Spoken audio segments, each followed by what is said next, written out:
Assalamualaikum warahmatullahi wabarakatuh. Waalaikumsalam warahmatullahi wabarakatuh. Selamat siang dan salam sejahtera buat Bapak Ibu semuanya. Yang terhormat Ibu Kepala SD Negeri Patima 01, yang saya hormati Bapak Ibu Guru beserta staf karyawan dan karyawati SD Negeri Patima 01 yang berbahagia. Pertama, marilah kita ucapkan puji syukur kehadirat Allah Subhanahu wa Ta'ala, yang mana kepada kesempatan ini kita masih diberi nikmat sehat sehingga bisa melaksanakan kegiatan pada hari ini. Shalawat serta salam tidak lupa kita haturkan kepada junjungan kita Nabi Agung Muhammad Sallallahu Alaihi Wasallam. Semoga kelak kita akan menjadi umatnya yang akan mendapatkan syafaat di yaumil akhir nanti. Amin ya rabbal alamin. Bapak Ibu Guru SD Negeri Patima 01 yang saya hormati, terlebih dahulu saya mohon izin di sini saya berdiri karena tugas adalah salah satu melaksanakan tugas dari bimbingan calon guru penggerak di angkatan 7, di mana saya harus memberikan pengimbasan di modul 1.4 tentang budaya positif. Jadi sebelumnya mohon maaf apabila nanti saya dalam menyampaikan banyak kekurangan, tutur kata yang kurang berkenan. Baik Bapak Ibu semuanya, kita mulai pembahasan pada siang hari ini tentang budaya positif. Baik Bapak Ibu sebelumnya, di sini saya akan menyampaikan pertanyaan pemantik terlebih dahulu Bapak Ibu. Pertama di sini Bapak Ibu mohon diperhatikan terlebih dahulu. Yang pertama, antara hukuman itu apakah dapat mendisiplinkan anak? Menurut Bapak Ibu seperti apa? Tidak ya. Yang kedua, apakah pemberian hukuman itu dengan hal positif seperti membaca atau membersihkan halaman sekolah dapat meningkatkan disiplin anak? Nah, tidak mesti nggih. Yang ketiga, memberi penghargaan itu apakah dapat meningkatkan motivasi belajar anak? Nah, nanti kita kupas di sini pada budaya positif seperti apa. Nah, di dalam modul budaya positif ini di modul 1.4 ada beberapa topik dalam eksplorasi konsepnya. Yang pertama tentang disiplin positif dan nilai-nilai kebajikan universal. Yang kedua, teori motivasi, hukuman, dan penghargaan serta restitusi. Kemudian, kebutuhan dasar manusia dan dunia berkualitas. Keempat, posisi kontrol, keyakinan kelas, dan segitiga restitusi. Yang pertama, disiplin positif dan nilai-nilai kebajikan universal. Nah, Bapak Ibu, seperti kita ketahui di CGP ini kita benar-benar ingin memberikan sesuatu tentang filosofinya Ki Hajar Dewantoro ya, di mana menurut Ki Hajar Dewantoro itu bahwa tujuan pendidikan yaitu menuntun segala kodrat yang ada pada anak-anak agar mereka dapat mencapai keselamatan dan kebahagiaan,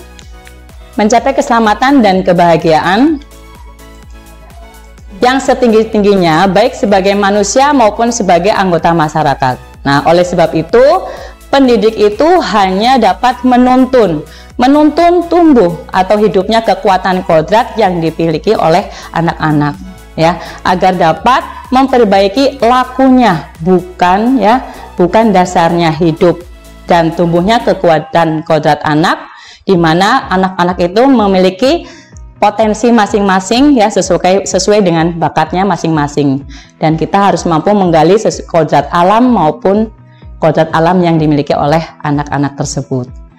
Nah, di mana setiap kodrat tersebut dengan tujuan pendidikan tersebut diharapkan nantinya akan mencapai suatu budaya positif di sekolah. Nah, apa itu budaya positif? Kebiasaan positif. Nah, budaya positif di sekolah itu yaitu nilai-nilai dan kebiasaan-kebiasaan di sekolah yang berpihak pada peserta didik agar mereka dapat berkembang menjadi pribadi yang kritis. Di sini Bapak Ibu ya, menjadi pribadi yang kritis, penuh hormat dan bertanggung jawab. Artinya kita itu betul-betul punya tanggung jawab yang luar biasa di sini dalam pembentukan budaya positif terhadap anak. Nah, di mana dari budaya positif itu akan merubah sebuah paradigma ya.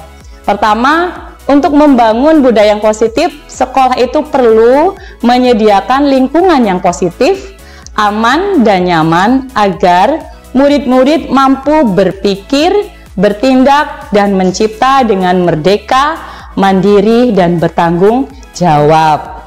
Nah, ini merupakan tugas dari sekolah. Ini di sini lingkungan itu menciptakan lingkungan yang positif agar anak-anak itu aman, nyaman berada di sekolah. Yang lazimnya hal itu terkait dengan suatu disiplin, di mana disiplin itu akan dikaitkan dengan sebuah kontrol. Ya, dalam hal ini kontrol guru dalam menghadapi murid. Ya. Jadi kita itu tidak semena-mena terhadap murid ya Bapak Ibu.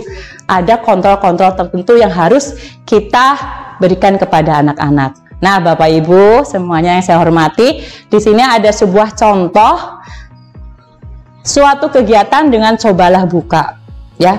Di mana misalkan Bapak Ibu di sini pertama diberikan sebuah ya, Bapak Ibu itu mengepalkan tangan terlebih dahulu ya. Di dalam tangan tersebut ada suatu benda yang diamanatkan kepada Bapak Ibu ya. Kemudian rekan yang B disuruh membukanya. Nah, apa yang akan Bapak Ibu lakukan?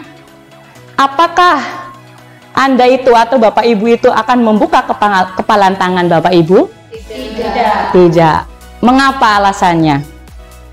Saya tidak. Kenapa? Ya, karena itu hak saya. Oh begitu ya, akan mempertahankan ya betul. Kemudian yang kedua, apakah Bapak Ibu kemudian akan menutup kepalan tangan ya? Dari kepalan tangan itu sesungguhnya siapa yang mengendalikan kendali untuk membuka atau menutup kepalan itu? Kita sendiri. Oh, diri kita sendiri ya, diri kita sendiri. Karena mungkin saja, tapi misalkan ada iming-iming seperti ini Bapak Ibu. Si B, guru si B akan memberikan uang 1 juta mungkin. Ayolah Bu, dibuka kepalan tangannya. Saya pengen tahu apa yang ada di dalam situ. Coba, bagaimana? Apakah mau membukanya? Tidak. Tidak. Mungkin dari Bu Narsih mau nggak membukanya diberi dengan uang 1 juta Bu? 1 juta loh. Gitu ya. Oh gitu. Tergantung ya, akan tergantung kebutuhan dasar dari masing-masing. Nah, inilah yang hubungannya dengan kontrol itu tadi ya Bapak Ibu. Jadi kita sendiri yang memegang kontrol atas kepalan tangan kita. Apakah kita mau membuka atau menutupnya? Itu tergantung pada diri kita masing-masing. Karena kita masing-masing lah yang tahu apa kebutuhan dasar dari saat itu pada diri kita. Nah, kemudian paradigma dari teori kontrol itu kita coba ilusikan ya. Ilusi, dengan kata ilusi. Mungkin dari Bapak Ibu tahu ilusi itu seperti apa? Mimpi ya, bayangan ya. Bayangan, mimpi yang imajinasi yang ingin diwujudkan. Nah, di sini ilusi kontrolnya yang pertama, ilusi guru itu mengontrol murid, padahal kita tidak bisa ya. Seperti contohkan tadi ya Bapak Ibu ya, bahwa anak-anak pun itu mereka mempunyai tujuan sendiri, keinginan sendiri, kebutuhan dasar sendiri. diri. Kemudian yang kedua, ilusi bahwa kritik dan membuat orang itu akan merasa bersalah, itu akan menguatkan karakter. Apakah iya Bapak Ibu? Kita misalkan kemarin kritik si A, oh kowe salah, wong anu kayak gue kok gitu ya. Kita menjudge si A itu dengan perasaan bersalahnya tersebut. Apakah itu akan membuatkan karakter pada anak tersebut? Tidak ya. Kemudian ilusi bahwa semua penguatan positif, efektif dan bermanfaat. Apakah iya? Belum tentu ya. Dan terakhir, ilusi bahwa orang dewasa itu memiliki hak untuk memaksa. Nah, tidak kita pungkiri ya Bapak Ibu, sebetulnya ini sudah berjalan ya. Kadang-kadang cepet kue kerja kena siki kayak gitu kan kepada anak-anak ya, soal itu ada suatu paksaan ya. Nah ya, kecuali memaksa yang benar-benar sudah menjadi kesepakatan. Nah, kemudian di sini paradigma stimulus respon dengan teori kontrol itu bagaimana? Siapa sesungguhnya yang memiliki kontrol pada masing-masing kita sendiri, yaitu kita lihat stimulus menurut teori stimulus respon itu kita mencoba mengubah orang agar berpandangan sama dengan kita. Ini menurut teori stimulus responnya. Tetapi pada teori kontrol sebetulnya kita berusaha memahami pandangan orang lain tentang dunia karena mereka punya tujuan sendiri. Kemudian yang kedua, perilaku buruk dilihat sebagai suatu kesalahan. Jadi kalau orang melakukan suatu kesalahan ya gue wis elek gitu ya. Tetapi pada teori kontrol itu semua perilaku tadi memiliki tujuan, kebutuhan dasar ya. Kemudian yang ketiga, orang lain bisa mengontrol saya. Tapi pada teori kontrol hanya diri kitalah yang bisa mengontrol hal-hal sendiri. Nih. Kemudian saya bisa pemaksa ya. Pemaksaan ada pada saat bujukan gagal. Tetapi pada teori kontrol kolaborasi dan konsensus menciptakan pilihan-pilihan baru. Artinya kita itu bekerja sama dengan orang yang membuat kesalahan tersebut, kemudian orang itu disuruh menggali apa sih yang dia butuhkan tersebut. Dia yang akan mencari permasalahan, kemudian mencari solusinya dengan konsensus tadi ya, sehingga akan muncullah pilihan-pilihan yang baru. Kemudian yang terakhir, model berpikir menang kalah, tetapi pada teori kontrol itu model berpikirnya menang-menang. Jadi tidak ada yang dikalahkan. Nah, di sini dari apa yang sudah kita sampaikan itu akan muncul kepada sesuatu hal yang bermakna disiplin. Menurut Bapak Ibu, apa itu disiplin? Apa itu disiplin? Tepat waktu. Tepat waktu ya, menurut Bu Mariati. Ada yang lain, Bu? Disiplin itu apa? Patuh. Oh, patuh. Mari kita lihat. Disiplin itu berasal dari bahasa Latin yaitu disiplina, yang artinya belajar, ya. Makna asal dari kata ini berkonotasi dengan disiplin diri dari murid-murid seorang tokoh Sokrates dan Plato, ya. Disiplin ini membuat orang menggali potensinya menuju sebuah tujuan yang akan dia hargai. Namun dalam budaya kita, makna kata disiplin telah berubah menjadi sesuatu yang dilakukan seseorang pada orang lain untuk mendapatkan kepatuhan. Nah, berarti berbeda ini ya Bapak, Ibu. Bahwa ada menghubungkan disiplin dengan ketidaknyamanan, bukan dengan apa yang kita hargai atau pencapaian suatu tujuan mulia. Jadi tidak untuk patuh saja. Selanjutnya kita lihat makna disiplin ini adalah kemampuan sebetulnya Bapak Ibu.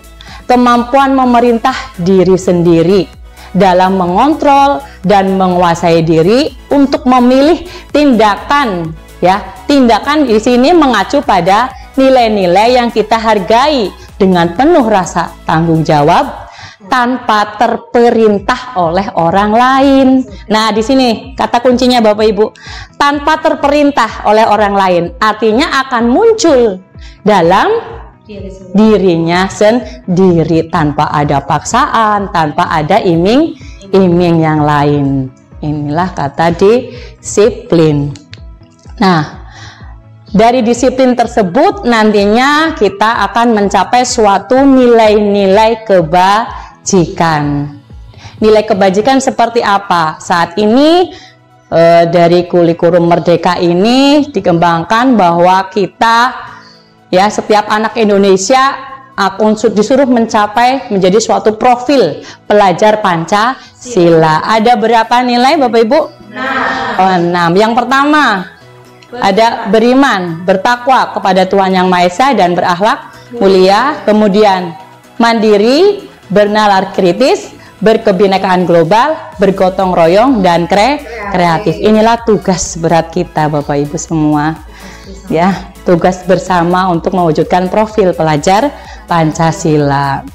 Kemudian yang kedua itu teori motivasi perilaku manusia. Jadi secara umum sebetulnya manusia melakukan sesuatu itu ada motivasinya.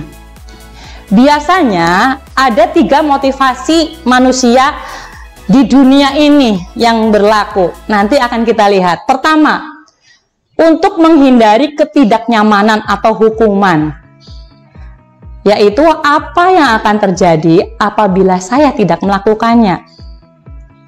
Tindakan manusia biasanya cenderung ada seperti ini, ya, untuk menghindari ketidaknyamanan atau hukuman. Kemudian yang kedua, untuk mendapatkan imbalan dari orang lain atau institusi, artinya ada iming-iming. Yang ketiga, untuk menghargai diri sendiri. Nah, dari ketiga hal motivasi dalam diri manusia itu, 3 hal ini, itu hanya ada satu yang harus kita kembangkan Bapak Ibu, yaitu bahwa kita melaksanakan sesuatu jangan sampai karena takut dengan orang lain, takut dengan hukuman, ataupun hanya ingin diberi penghargaan imbalan. Karena dengan 2 hal ini, dari 1 dan 2 ini, muncul motivasinya dari mana? Dari luar, yaitu motivasi eksternal. Tetapi kita harapannya mencapai seorang yang akan berdisiplin itu harus muncul dari dalam diri sendiri, karena ini adalah tujuan dari disiplin positif. Ini yang sebetulnya nantinya kita harus gali semua Bapak Ibu, baik untuk kita sendiri sebagai pendidik maupun nantinya untuk anak-anak atau murid kita. Nah Bapak Ibu, setiap hari ini kita bergelut dengan ini, ya, membedakan antara hukuman dengan konsekuensi. Apalagi setiap hari kita berhadapan dengan anak-anak. Ada anak-anak yang berkarakter A, berkarakter B. Harus dengan cara apa kita bisa mendisiplinkan anak? Kita lihat tindakan dari guru. Pertama, contoh, nanti kita bisa membedakan antara hukuman dengan konsekuensi itu bagaimana. Di sini ada beberapa contoh tindakan dari guru. Pertama, mencatat 100 kali di dalam buku kalimat, saya tidak akan terlambat lagi karena terlambat ke sekolah. Pernah nggak ini Bapak Ibu jalankan? Anak-anak itu disuruh karena mungkin telat, wis kue nyatet ping 100 gitu, ya. Nah di sini adalah merupakan hukuman, ya, karena bukan kesepakatan di sini. Jadi anak-anak secara fisik dia harus melakukan 100 kali nulis, kan til, ya Bapak Ibu, butuh energi, ya. Iya. Apalagi anak-anak sekarang dengan 3-4 kali saja menulis kalimat sudah rasanya Pak pegel Bu gitu, ya. Kemudian yang kedua, lari mengelilingi lapangan basket 2 kali karena terlambat hadir di sekolah. Ini juga contoh dari hukuman. Selanjutnya, membersihkan tumpahan air di meja tulis karena tersenggol pada saat belajar. Ini adalah contoh dari konsekuensi, karena anak itu disuruh menggantikan, ya, menggantikan atas perbuatannya sudah yang dilakukan itu. Jadi apa ya, di situ mungkin ada bukunya temannya, ya, kemudian jadi basah, kotor, rusak. Jadi anak-anak di situ konsekuen menggantinya. Kemudian lari nih, lari mengelilingi lapangan basket 2 kali karena terlambat 10 menit untuk pelajaran PJOK. Ini adalah contoh dari konsekuensi. Berarti dari contoh-contoh ini Bapak Ibu bisa menyimpulkan apa bedanya hukuman sama konsekuensi. Gimana Bapak Ibu? Hukuman itu berarti lebih kepada Fisik. fisiknya ya. Kemudian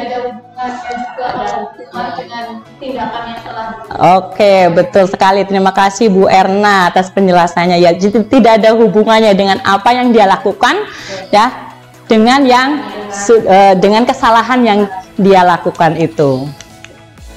Nah, di sini perbedaan hukuman dan konsekuensi. Nah, tadi nih, hukuman itu biasanya ya, ini akan membekas sekali kepada anak ya. Itu sesuatu yang menyakitkan. Tapi kalau konsekuensi itu sesuatu yang harus terjadi karena tadi adanya kesepakatan terlebih dahulu. Dan hukuman itu membuat anak sakit. Sakitnya itu bisa sakit secara fisik maupun hatinya. Biasanya kalau yang sakit fisik itu sebentar bisa hilang ya Bapak Ibu. Kita misalkan anak-anak suruh keliling ya, capek. Nah, kalau sudah istirahat bagaimana anak-anak? Udah hilang ya capeknya. Tapi kalau sampai sudah membekas di hati, ini akan terbawa sampai dia hidup mungkin ya. Selama dia hidup mungkin ya. Ya, sampai tua mungkin, malah buat cerita anak putune tadi ya. Tapi kalau konsekuensi ini membuat anak merasa tidak nyaman dalam jangka waktu yang pendek. Oh iya ya, jadi anaknya tuh berpikir sendiri ya. Kemudian hukuman itu anak menjadi membenci kedisiplinan, bukannya malah tambah disiplin. Sedangkan untuk konsekuensi, anak akan lebih menghargai disiplin. Hukuman itu muncul dengan paksaan, tapi konsekuensi itu ada stimulus respon dan tanggapan di sini. Nah, di sini konsep diri itu buruk, tapi konsekuensi akan mencapai konsep diri yang baik. Sedangkan hukuman itu juga akan merasa marah, rasa bersalah, dipermalukan, merasa tidak dihargai. Tapi dalam konsekuensi, ya anak itu ya akan kehilangan hak, dibuatnya tidak nyaman, diasingkan tapi hanya untuk sementara ya. Setelah itu mungkin sudah, malah dia akan lebih baik lagi. Ya, dari hal-hal tadi ya, ketika anak melakukan sesuatu, dorongan maupun kegiatan-kegiatan yang muncul kesalahan-kesalahan di situ, otomatis setiap orang itu kan memiliki kebutuhan dasar masing-masing yang berbeda-beda. Kita ada pada kebutuhan dasar manusia di sini. Apa saja kebutuhan dasar manusia? Itu ada 5, Bapak Ibu. Yang pertama ada survival. Apa itu survival? Survival itu adalah kebutuhan bertahan hidup. Mungkin saja anak saat itu melakukan kesalahan, misal mengambil jajan temannya ya. Bisa saja anak itu di rumah mungkin tidak sarapan, lapar ya. Jadi untuk menahan rasa lapar itu anak mengambil jajan punya temannya. Yang kedua ada cinta kasih. Cinta kasih atau diterima akan kesenangan, kebutuhan akan kebebasan, dan kebutuhan akan penguasaan. Jadi orang-orang melakukan sesuatu di dunia ini pasti ya menurut 5 dasar kebutuhan ini, Bapak Ibu. Nah, di sini diibaratkan tadi ya Bapak Ibu, ada suatu kasus. Ini Ibu Ani itu guru kelas 5, sedang bingung menghadapi ulah salah satu murid di kelasnya, yaitu si Agus ya. Contohkan saja si Agus. Beberapa anak itu telah datang dan mengeluhkan. Agus seringkali meminta bekal makan siang ini tadi dengan paksa ya. Kalau anak yang baik kan biasanya minta izin dengan baik-baik ya Bapak Ibu. Tapi karena ini salah satu anak yang mungkin lain ya, jadi dia itu meminta bekalnya dengan paksa. Nah, apa yang akan Anda lakukan sebagai pendidik? Menurut Anda kira-kira apa alasan Agus bisa melakukan itu? Apa Bapak Ibu? Lapar tadi ya. Terus mungkin dari rumah belum sarapan. Nah, ada beberapa hal. Kita lihat dari 5 teori dasar kebutuhan tadi. Bisa saja jawabannya si Agus itu karena lapar, artinya berarti dia memiliki alasan untuk bertahan hidup. Atau apabila Agus itu menjawabnya, lah biar teman saya ini memperhatikan saya Bu, berarti artinya dia butuh kebutuhan cinta kasih ya untuk diterima. Kalau misalkan si Agus ini ketika ditanya, dia itu merasa hebat karena temannya jadi takut karena dipaksa tadi kan, besok lagi takut lagi. Artinya kebutuhan yang ada itu adalah kebutuhan penguasaan atau pengakuan atas kemampuan. Dan apabila si Agus ini kok menjawab, aku bosan Bu dengan bekal yang dibawakan ibu, mungkin juga bisa saja ya dia juga sebenarnya dibawain bekal, tapi mungkin bekalnya itu saja. Oh bosen, tidak seenak punya temannya. Maka di sana si Agus punya kebutuhan akan kebebasan. Nah ini kebebasan, pilihan. Oh ada pilihan lain kok. Aku yang jawab ngonek kae, tapi dia itu belum benar melakukannya. Dan yang terakhir, apabila jawabannya Agus itu karena hanya iseng, kemudian hanya iseng melihat ekspresi temannya itu, aduh jadi lucu loh, gitu ya. Ngesek tak lebih maning lah, misalkan seperti itu. Maka dia itu memiliki kebutuhan apa? Kesenangan, jadi senang malah melihat ekspresi temannya seperti itu, bukannya dia minta maaf, malah lebih menjadi gitu ya. Nah itu Bapak Ibu.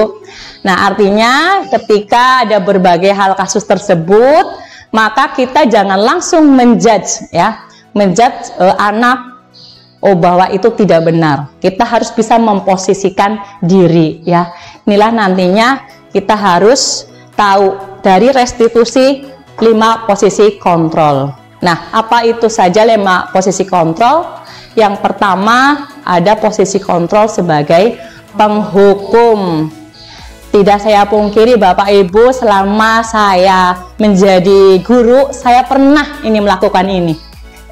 Pernah karena anak tidak mengerjakan tugas, anak suruh keliling lapangan. Saya pernah ini menjadi posisi penghukum. Yang kedua, pembuat merasa bersalah.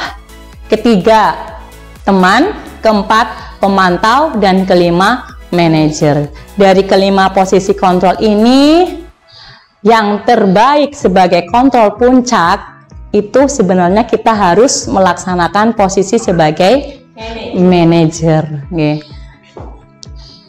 Jadi, nah kita lihat 5 posisi kontrol tersebut, apa bedanya dari penghukum, kemudian pembuat merasa bersalah, teman, pemantau, dan manajer. Nah, sebagai posisi penghukum biasanya guru itu berbuat menghardik ke anak, menunjuk-nunjuk. Berarti sepertinya kasar ke anak ya Bapak Ibu. Ini sebagai penghukum. Kemudian sebagai pembuat merasa bersalah, biasanya guru sering berceramah mengatakan, seharusnya kamu harus seperti ini. Ibu kecewa terhadap kamu. Nah, di situ anak akan merasa, aduh ya aku mengecewakan Bu Guru ternyata. Nah, di sini pembuat merasa bersalah. Kemudian sebagai teman, cenderung guru itu akan membuatkan alasan-alasan untuk muridnya. Mungkin di situ gurunya, "Hei sini, coba misalkan coba tadi kenapa kamu?" Ya, kita mendekati memposisikan diri sebagai sahabat temannya dia. Kemudian pemantau. Untuk pemantau itu biasanya ini menghitung dan mengukur. Jadi guru biasanya berada di kejauhan Bapak Ibu. Hanya memantau anak, kira-kira anak itu seperti apa ya. Kita mungkin akan membuat catatan-catatan di situ ya. Ketika sampai berapa kali dia melakukan kesalahan, baru dia Bapak Ibu guru ini pendidik ini akan memanggil anak tersebut. Dan yang kelima ini sebagai manajer. Nah, untuk posisi sebagai manajer ini cenderung kita sebagai pendidik itu betul-betul mendekati anak dengan mengajukan berbagai pertanyaan. Tetapi pertanyaan tersebut tidak untuk menjudge anak ataupun menyudutkan anak. Nah, di sini contoh-contoh pernyataan-pernyataan.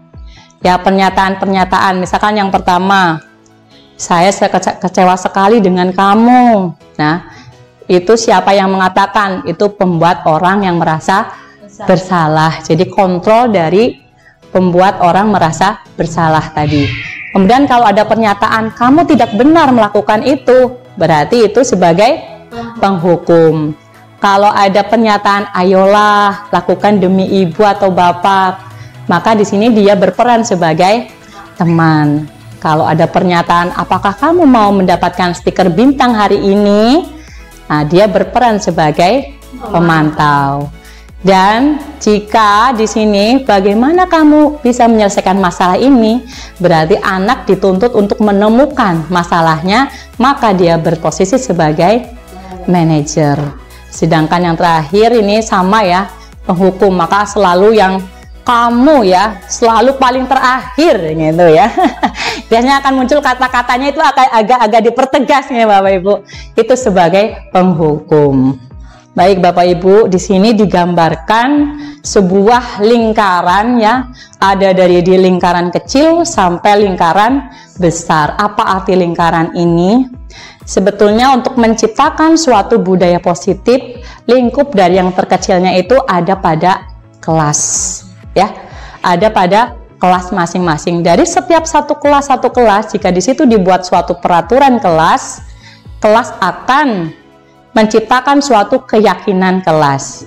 Ketika keyakinan kelas akan tercipta, terlaksana dengan baik, maka ya akan muncul lingkungan yang positif. Ketika masing-masing kelas dalam satu sekolah tersebut sudah terwujud lingkungan yang positif, maka di sini satu sekolah itu sudah melaksanakan budaya positif ya.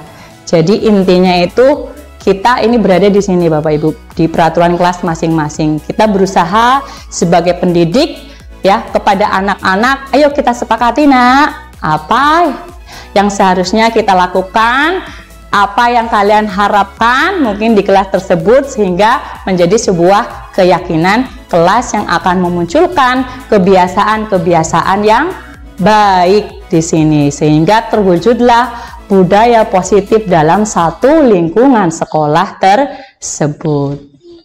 Nah, di sini Bapak Ibu semua, keyakinan kelas itu sebetulnya apa sih? Nah, bisa kita lihat, keyakinan kelas itu adalah nilai-nilai kebajikan atau prinsip-prinsip universal yang disepakati bersama, lepas dari latar belakang suku, negara, bahasa maupun agama. Jadi menurut Goosen, suatu keyakinan akan lebih memotivasi seseorang dari dalam dirinya, sehingga tadi muncul motivasi secara intrinsik. Maka seorang itu akan lebih bersemangat untuk menjalankan keyakinannya daripada hanya sekedar mengikuti serangkaian peraturan.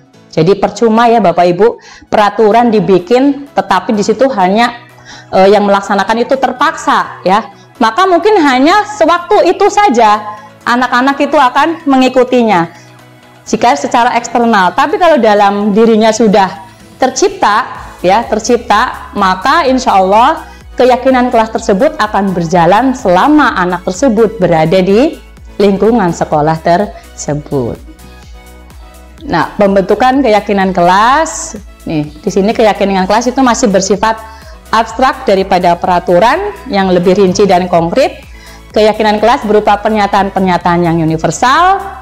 Keyakinan kelas hendaknya tidak terlalu banyak, Bapak Ibu, sehingga murid-murid kita itu tidak lupa, mudah memahaminya. Apa ya keyakinan kelasnya, harusnya apa yang harus kita laksanakan gitu. Jadi semua warga kelas itu sebaiknya berkontribusi ya, jadi semuanya berperan serta dalam menyampaikan gagasan, keinginannya. Dan keyakinan kelas itu bisa kita revisi Bapak Ibu, tidak satu kali kita membuat dipakai untuk beberapa tahun, tapi bisa saja satu semester kita buat, semester selanjutnya dibikin lagi. Mungkin ada yang perlu diperbaiki, kita lihat bagaimana sih tindakan-tindakan anak ketika di semester awal itu mungkin saja ada keyakinan kelas yang harus dirubah kembali. Nah, di sini bedanya antara peraturan keyakinan kelas. Bentuk peraturan itu misalkan selalu kembalikan buku ke tempatnya. Keyakinan kelas yang bisa kita tuliskan itu nilai kebajikannya itu adalah tanggung jawab. Kemudian kalau anak mungkin menuliskan dilarang melakukan kekerasan, maka di situ keyakinan kelas-kelasnya bisa ditulis dengan keselamatan atau menghormati orang lain.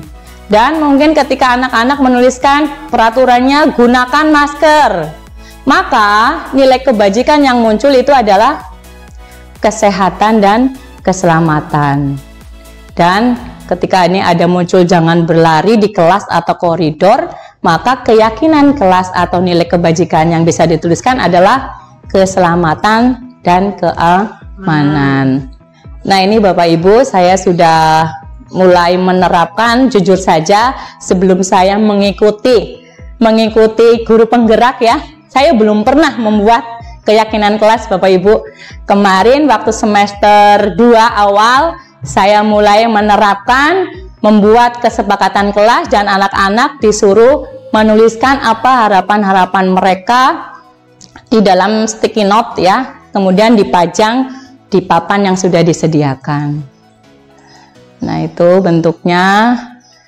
Nah, ini di sini bentuk komitmennya, bisa dari tanggung jawab, nilai-nilainya menghargai, jujur. Selanjutnya, terakhir ini Bapak Ibu, segitiga restitusi. Apa sih segitiga restitusi? Kalau Bapak Ibu mendengar kata segitiga, berarti hubungannya dengan apa segitiga? Tiga sisi. Bangun ya, bangun. Kenapa dikatakan segitiga? Berarti bayangannya, oh ada 3 sisi ya. Jadi segitiga restitusi itu proses menciptakan kondisi bagi murid untuk memperbaiki kesalahan mereka, sehingga mereka bisa kembali pada kompak mereka dengan karakter yang lebih kuat. Nah, jadi melalui restitusi tersebut, guru dapat membantu murid menjadi lebih memiliki tujuan disiplin positif, serta memulihkan dirinya setelah berbuat salah. Membantu murid untuk jujur pada diri sendiri dan mengevaluasi dampak dari kesalahan yang dilakukan, serta memberikan penawaran bukan paksaan. Nah, untuk melaksanakan segitiga restitusi ini, Bapak Ibu, dikatakan segitiga restitusi ini memang karena digambarkan di sini bentuknya adalah apa ini Bapak Ibu? Segitiga ya, dimana satu sisi itu adalah menstabilkan identitas. Menstabilkan identitas dalam artian di sini guru itu ke anak bisa menyampaikan gini, setiap orang pasti pernah melakukan kesalahan nak, gitu. Kamu bukan satu-satunya yang pernah melakukan kesalahan ini. Ini untuk menstabilkan identitas. Jadi biar anak itu nyaman terlebih dahulu. Ketika kita panggil, mungkin ya, ketika kita panggil anak-anak, ketika oleh guru dipanggil kan mesti akan rasanya bagaimana Bapak Ibu? Oh, deg-deg. Aduh, nang apa ya? Bu guru kok perintah aku kon ngana ya? Apa aku dihukum ya? Gitu kan ya. Jadi setelah di situ dia duduk, nah kita berikan kenyamanan dulu kepada anak. Ini menstabilkan identitas. Kemudian validasi tindakan yang salah, kita tanya-tanya dulu ya. Setelah kita bertanya kepada anak, biar anak ini nyaman melakukan kesalahan apa, dia mau berbicara. Kemudian di sini kita validasikan bahwa yang dia lakukan itu salah, nantinya tidak boleh lagi. Mungkin dia punya alasan-alasan tertentu melakukan kesalahan tersebut. Kemudian kita tanya juga, apa ada cara yang lebih efektif untuk mendapatkan apa yang kamu butuhkan. Jadi kita gali permasalahan yang ada pada anak, biar anak sendiri yang akan mencari solusinya. Dan yang terakhir, ini menanyakan keyakinan. Setelah kita bisa memunculkan alasan-alasan kenapa anak melakukan hal tersebut, kita kembalikan lagi. Kesalahan itu yang dia perbuat, apakah sudah melanggar belum keyakinan yang sudah disepakati? Ya, ini yang ketiga, menanyakan keyakinan. Next.